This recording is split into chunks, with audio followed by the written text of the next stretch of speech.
کہ ہم مشترکہ مقاصد کے حصول کے لیے کس طرح مل کر کام کر سکتے ہیں۔ یہ چین اور امریکہ کی کوئی لڑائی نہیں، لیکن یہ بیان کرنے سے اسی طرح معلوم ہوتا ہے اور مختلف لوگوں اور لیڈرز میں ناپسندیدگی پیدا ہو سکتی ہے۔ قومی سلامتی کے مشیر جان بولٹن نے خبردار کیا ہے کہ امریکہ اقوام متحدہ کے امن مشن کے لیے بھی اپنی امداد کا ازسرنو جائزہ لے گا۔ امریکہ ان ملکوں کے لیے بھی اپنی امداد کا ازسرنو تعین کرے گا جن کا خیال ہے کہ ان کا احتساب نہیں ہو سکتا۔ بولٹن نے اس سلسلے میں جنوبی سوڈان کا حوالہ دیتے ہوئے اشارہ دیا کہ ممکن ہے کہ جنگ سے تباہ حال اس ملک کے لیے تمام امداد جلد بحال کر دی جائے۔ پیسی بداکسوارا کی رپورٹ کے ساتھ نیلوفر مغل، وائس آف امریکہ۔ دنیا بھر میں چین کے بڑھتے ہوئے اثر و رسوخ کے بارے میں ٹرمپ نظام کی نئی پالیسی کے بارے میں آپ رپورٹ دیکھ رہے تھے۔ اب بات کرتے ہیں سعودی عرب کی، جس نے یمن میں سعودی عرب کی جانب سے لڑی جانے والی جنگ کے لیے امریکی تعاون کے خاتمے اور سعودی ولی عہد شہزادہ محمد بن سلمان کو صحافی جمال خشوگی کے قتل کا ذمہ دار ٹھہرانے کی امریکی سینٹ کی قراردادوں کی مذمت کی ہے۔ اسد اللہ خالد ہمارے ساتھ ہیں تفصیلات کے ساتھ۔ اسد، بتائیے گا کہ سعودی عرب کا کیا کہنا ہے اس قرارداد کے بارے میں؟ کافی ٹف سٹانس لیا ہے ثاقب، جب ہم دیکھتے ہیں سعودی وزارت خارجہ کی جانب سے جو سٹیٹمنٹ ایشو ہوا ہے، خاص طور پہ ان 2 قراردادوں کے بعد، جس میں ایک قرارداد میں یمن میں جو فوجی سپورٹ ہے امریکہ کی طرف سے اس میں پابندی لگانے کا کہا گیا ہے، انلیس کہ وہ لوگ جو ہے القاعدہ کے لیے فائٹ کر رہے ہو، یہ سپورٹ جو ہے القاعدہ کی فائٹ میں مدد دے رہی ہو، تو تب اس کو روکا جا سکتا ہے یا تب اس کو جاری رکھا جا سکتا ہے۔ On the other side Jamal Khashoggi کا جو قتل تھا اس حوالے سے سعودی ولی عہد کو ڈائریکٹلی ذمہ دار ٹھہرایا گیا ہے، تو اس پہ جو پالیسی سٹیٹمنٹ آیا ہے وزارت خارجہ کی جانب سے سعودی عرب کی، اس میں کافی حد تک ایک تو سعودی فرمانروا جو ہیں، جو ولی عہد ہیں یا جو شاہی خاندان ہے، اس کے بارے میں کہا گیا ہے کہ جو رولرز کے بارے میں کسی قسم کی کوئی گستاخی برداشت نہیں کی جائے گی، کوئی بھی سٹیٹمنٹ ایسی برداشت نہیں کی جائے گی، اور اس کے علاوہ ایک تو اس کو جھوٹ پہ مبنی کہا گیا ہے جو پوری قرارداد جو منظور ہوئی ہے، اور اس کے بعد سب سے بڑھ کے اس کے حوالے سے انٹرنل جو معاملات ہیں سعودی عرب کے اس میں مداخلت کا اس کو جو ہے وہ کنیکٹیوٹی دی گئی ہے basically. On the other side اگر ہم دیکھتے ہیں تو ماہرین جو اس پوری قرارداد پہ کہتے ہیں کوئی بہت ریلیونس نہیں رہے گی، اس کی ایک علامتی قرارداد ہے، ایون دو کہ اگر ہم اوور آل دیکھتے ہیں تو سینٹ میں تقریباً 41 لوگ جو تھے وہ اس کے اگینسٹ تھے اور 56 ووٹوں سے یہ پاس ہوئی تھی قرارداد، جس میں کافی حد تک صدر ٹرمپ کی جو ریپبلکن پارٹی ہے، ریپبلکن ممبرز جو ہیں انہوں نے بھی کافی حد تک جو ہے اس میں پارٹیسپیٹ کیا تھا، جس کی وجہ سے ہم نے دیکھا کہ 56 جو ہیں وہ ٹوٹل ممبرز اس کی سپورٹ میں ہمیں نظر آئے۔ اسد اللہ خالد ہمارے ساتھ تھے کیپٹل ہل سے۔ Thank you Asad for these updates. اور پاکستان کے بارے میں اہم خبروں کے لیے آئیے ہماری ویب سائٹ urduvoa.com پر، جہاں پر آج آپ سال 2018 میں پاکستان کرکٹ ٹیم کی کامیابیوں اور ناکامیوں کے بارے میں ایک فیچر رپورٹ سال 2018 میں کیا کھویا اور کیا پایا کے نام سے پڑھ سکتے ہیں۔ اب بات کرتے ہیں امریکہ کی، جہاں مختلف امریکی تھنک ٹینکس اور سول رائٹس گروپس کی رپورٹس کے مطابق حالیہ برسوں میں امریکہ میں نفرت پر مبنی جرائم میں اضافہ دیکھا گیا ہے۔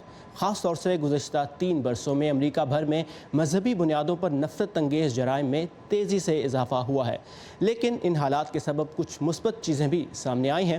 دیکھتے ہیں ریاست منیسوٹا میں ہونے والے ایسے ہی ایک واقعے کے بارے میں یہ رپورٹ، اور پھر اس پر مزید بات کریں گے۔ Survivors are open. They are willing to share their stories. Arjun Sethi Washington کی جارج ٹاؤن یونیورسٹی میں لاء کے پروفیسر ہیں، جنہوں نے امریکہ بھر میں مذہبی نفرت پر مبنی جرائم کا سامنا کرنے والے لوگوں کے تجربات کو امریکن ہیٹ سروائیورز نامی اپنی کتاب میں قلم بند کیا ہے۔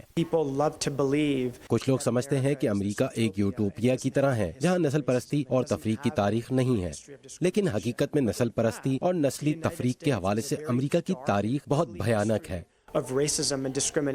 ارجن سیٹھی نے اس کتاب میں جس قسم کے نفرت انگیز واقعات کا ذکر کیا ہے، ویسا ہی ایک واقعہ امریکی ریاست منیسوٹا میں پیش آیا۔ امریکی ریاست منیسوٹا کے شہر منیاپولس کے مضافات میں واقع مسجد دارالفاروق، جہاں پر سال 2017 میں پائپ بام سے حملہ کیا گیا تھا، اور میرے پیچھے جو کھڑکی ہے یہ اس مسجد کے امام کا دفتر ہے جہاں پر حملہ نے پائپ بام پھینکا تھا۔ یہ حملہ ریاست الینوائے سے تعلق رکھنے والے 3 سفید فام امریکیوں نے کیا تھا، اور اس سال مارچ میں گرفتار ہونے کے بعد انہوں نے اعتراف کیا کہ ان کا مقصد مقامی مسلمانوں کو خوفزدہ کرنا تھا۔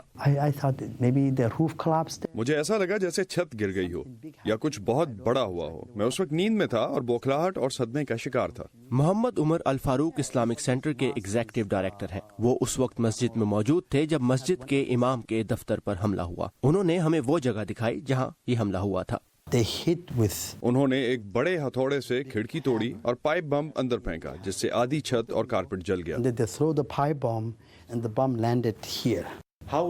دیگر کمیونٹیز کے لوگوں کا کیا رد عمل تھا؟ شروع میں لوگ ڈر گئے اور انہوں نے یہاں آنا چھوڑ دیا، لیکن مقامی لوگوں اور دوسری کمیونٹیز اور مذاہب کے لوگوں نے کھل کر ہمارا ساتھ دیا اور پھر آہستہ آہستہ لوگ بھی یہاں واپس آنے لگے.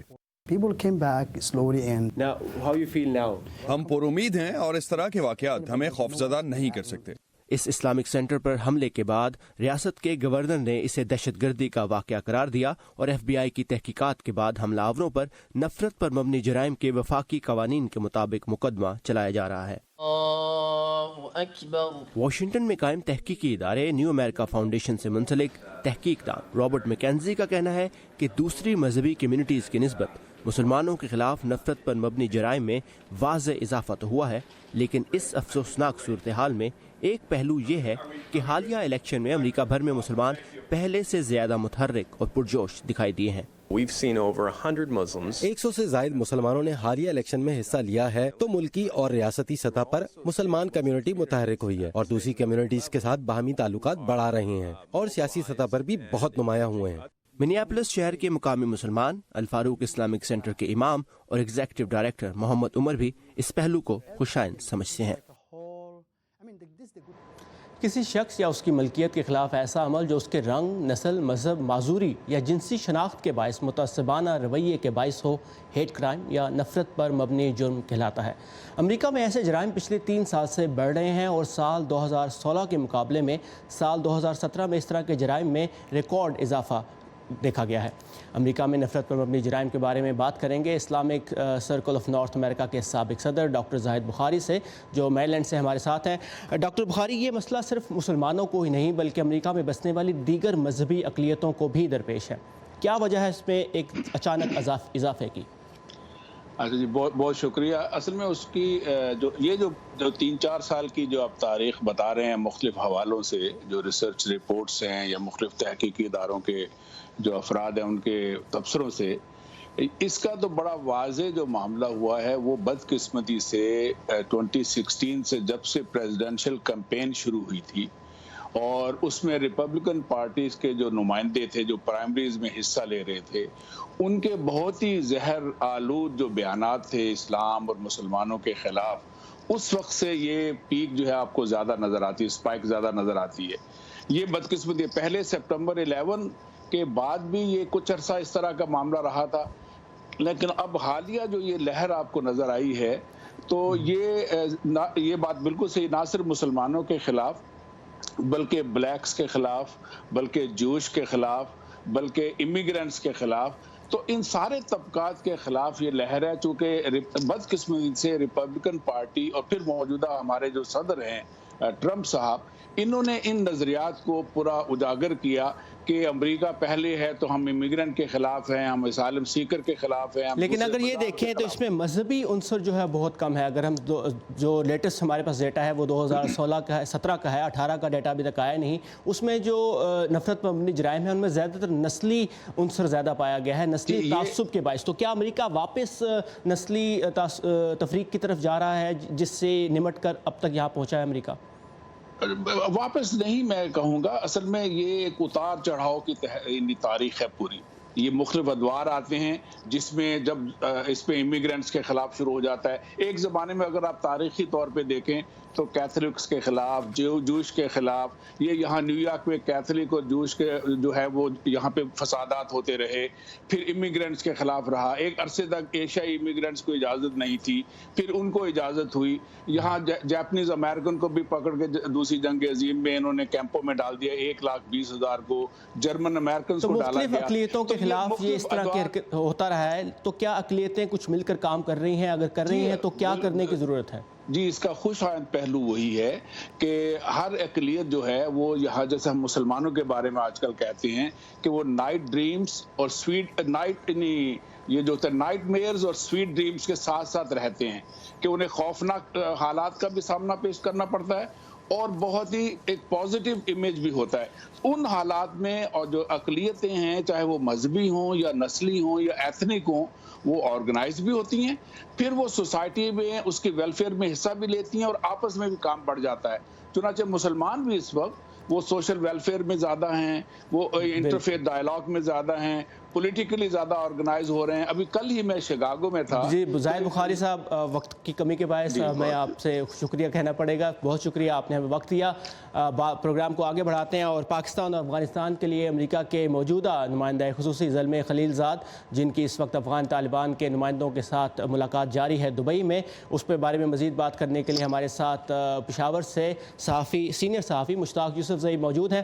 مشتاق صاحب, یہ بتائیے کہ ایمبیسڈر رچرڈ اولسن کی رائے میں پاکستان کا طالبان کو امریکہ کے ساتھ مذاکرات کی میز تک لے آنا پاک امریکہ تعلقات میں بہتری کا ایک موقع ہوگا. اب پاکستان افغان طالبان کو مذاکرات کی میز تک لے آیا ہے, کیا توقع ہے آپ کو ان ملاقاتوں سے؟ اصل میں اگر آپ دیکھیں تو یہ جو ابھی ریسنٹلی عمران خان نے اعلان کیا ہے کہ امریکہ نے ہم سے ریکویسٹ کی ہے کہ وہ افغان طالبان کو مذاکرات کی میز پہ لے آئے, تو آپ کو شاید یاد ہوگا کہ اس سے پہلے بھی افغان طالبان اور امریکہ کے درمیان 2 ملاقاتیں ہو چکی ہیں قطر میں, اور اگرچہ ان میں انہوں نے کچھ باضابطہ فیصلے نہیں کیے, لیکن یہ تھا کہ 3 دن تک افغان طالبان اور امریکی وفد قطر میں ملتا رہا, ان کو جو ڈیمانڈز تھے ایک دوسرے کے ساتھ انہوں نے شیئر کیے. اب ریسنٹلی یہ ایک بڑی ڈیولپمنٹ ہے کہ آج جو یو اے ای میں میٹنگ ہو رہی ہے تو اس میں افغان طالبان اور امریکہ کے علاوہ سعودی عرب اور یو اے ای کے بھی نمائندے شامل ہو رہے ہیں. تو یہ میرے خیال میں بڑی ڈیولپمنٹ ہے, لیکن سردست یہ توقع کرنا کہ یہ معاملہ بہت جلد حل ہو جائے گا یا پاکستان کا واقعی افغان طالبان کے اوپر بہت بڑا اثر ہے, میرے خیال میں اس طرح نہیں ہے. اور ایک اس کا ابھی دیکھیں کہ جو خلیج میں اس وقت اختلافات ہیں قطر, سعودی عرب اور یو اے ای کے, تو کھل کے سامنے آئے, کیونکہ قطر وہ ملک تھا جس نے طالبان کو اپنی سرزمین پر دفتر کھولنے کا موقع دیا تھا, اگرچہ افغان گورنمنٹ اس پہ کافی ناراض تھی. بالکل, اور قطر میں 2 ملاقاتیں پہلے بھی ہو چکی ہیں زلمے خلیل زاد کی افغان طالبان کے نمائندوں سے. تو اب تک جو اشارے ملے ہیں, کیا آپ کے خیال میں ان مذاکرات سے کوئی بہتری کی امید کی جا سکتی ہے افغان امن کے عمل میں؟ اصل میں امریکہ چاہتا ہے کہ پاکستان کا جتنا بھی اثر رسوخ ہے, سعودی عرب کا جتنا اثر رسوخ ہے افغان طالبان کے اوپر, کیونکہ اس وقت جو ملاقاتیں ہو چکی ہیں افغان طالبان اور امریکہ کے درمیان, تو دونوں کے شرائط بڑے سخت ہیں. افغان طالبان چاہتے ہیں کہ امریکہ افغانستان سے نکل جائے, ان کے جتنے قیدی ہیں وہ رہا ہو جائے, اور جو بلیک لسٹ میں ان کے رہنماؤں کے نام ہے وہ ان سے نکالا جائے تاکہ وہ موومنٹ کر سکے. جبکہ امریکہ چاہتا ہے کہ افغان طالبان 6 مہینے کے لیے جنگ بندی کا اعلان کرے, اور وہ جو وہاں پہ فارن فائٹرز ہیں وہ ڈسون کرے, القاعدہ اور باقی جو سعودی عرب, U A E, Kuwait, Syria, یمن کے جتنے لوگ ہیں وہ افغانستان سے نکل جائے. جبکہ افغان طالبان اب تک جو ہے انسسٹ کر رہی ہے کہ نہیں, وہ اس طرح نہیں کریں گے. تو امریکہ چاہتا ہے, جو معلومات آ رہی ہے پاکستان سے انہیں درخواست کی ہے کہ چونکہ پاکستان کی مالی حالت اس وقت کافی خراب ہے, تو امریکہ نے پاکستان کو آفر دی ہے کہ امریکہ کوشش کرے گا کہ آئی ایم ایف سے بالکل مشتاق صاحب, اور اس پورے عمل میں ایک جو اہم نقطہ وہ یہ ہے پاکستان اور چین کے تعلقات.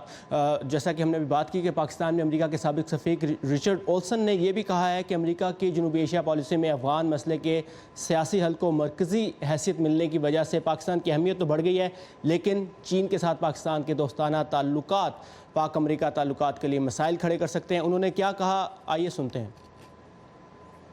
What I think is new at the level of international relations. Pakistan کی چین سے بڑھتی ہوئی قربت پاکستان کے امریکہ سے تعلقات میں تبدیلی کا سبب بن سکتی ہے.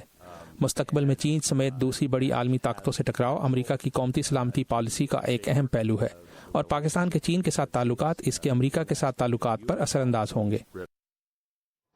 تو یہ بھی ایک اہم نقطہ ہے کہ پاک چین تعلقات, پاک امریکہ اور پاکستان اور افغانستان کے درمیان جو بات چیت ہے اس پر اثر انداز ہو رہے ہیں. مشتاق یوسف زئی ہمارے ساتھ پشاور سے, thank you so much for your time. اور گلگت بلتستان, جہاں سال 1988 سے 2004 کے درمیان شیعہ سنی فرقہ وارانہ کشیدگی کی پریشان کن صورتحال کے باعث حالات انتہائی خراب تھے. لیکن اس کے باوجود شیعہ اور سنی رہنماؤں نے فرقہ واریت کے سامنے ہتھیار نہیں ڈالے اور باہمی اتحاد کے لیے کوششیں جاری رکھیں، اور آج ان کی کوششیں رنگ لا چکی ہیں اور گلگت بلتستان کو آج فرقہ وارانہ ہم آہنگی کی ایک حوصلہ افزا مثال کے طور پر پیش کیا جا سکتا ہے۔ مزید جانتے ہیں گلگت سے اس رپورٹ میں۔ فلک بوز پہاڑوں، گنگناتے دریاؤں اور دلکش سبززاروں کی سرزمین گلگت بلتستان، یہ پاکستان کا وہ علاقہ ہے جس کی سرحد ایک طرف عوامی جمہوریہ چین اور دوسری طرف بھارت سے ملتی ہے۔ گلگت پاکستان کے جنت نظیر شمالی علاقوں کا مرکزی شہر ہے۔ کچھ سال پہلے فرقہ وارانہ تشدد نے اس علاقے کے امن اور سیاحت کو خطرے میں ڈال دیا تھا۔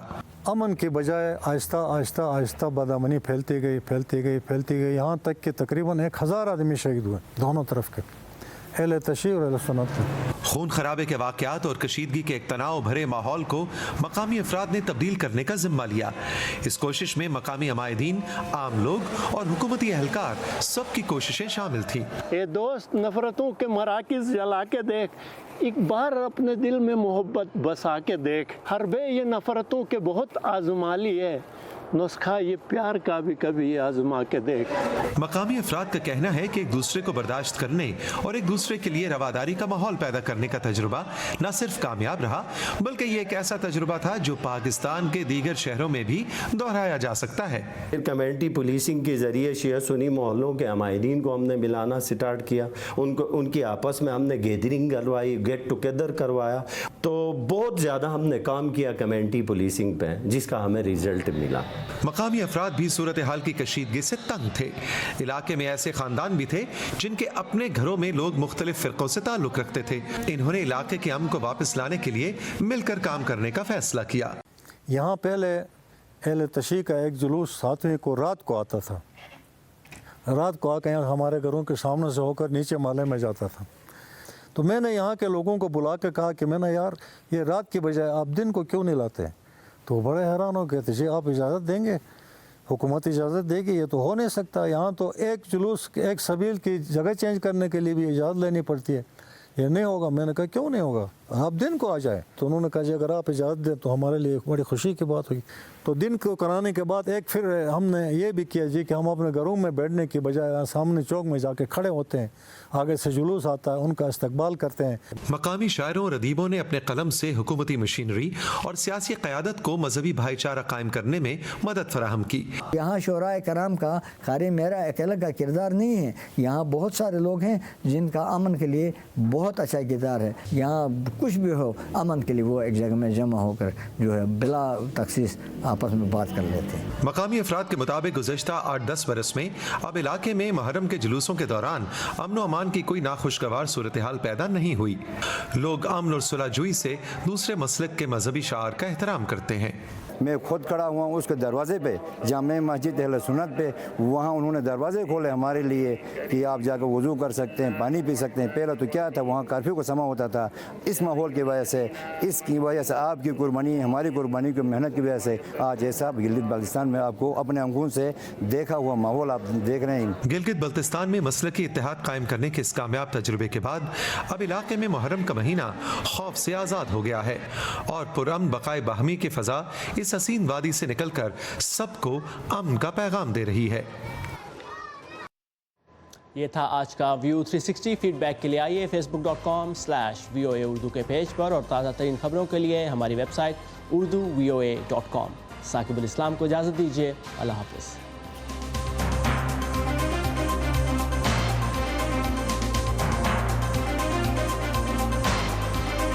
خبریں، اہم واقعات، آڈیو ویڈیو رپورٹس اور تجزیے دیکھنے، سننے اور پڑھنے کے لیے ڈاؤن لوڈ کیجیے VOA اردو کی نئی ایپ۔ خبریں اب ہر وقت آپ کی مٹھی میں۔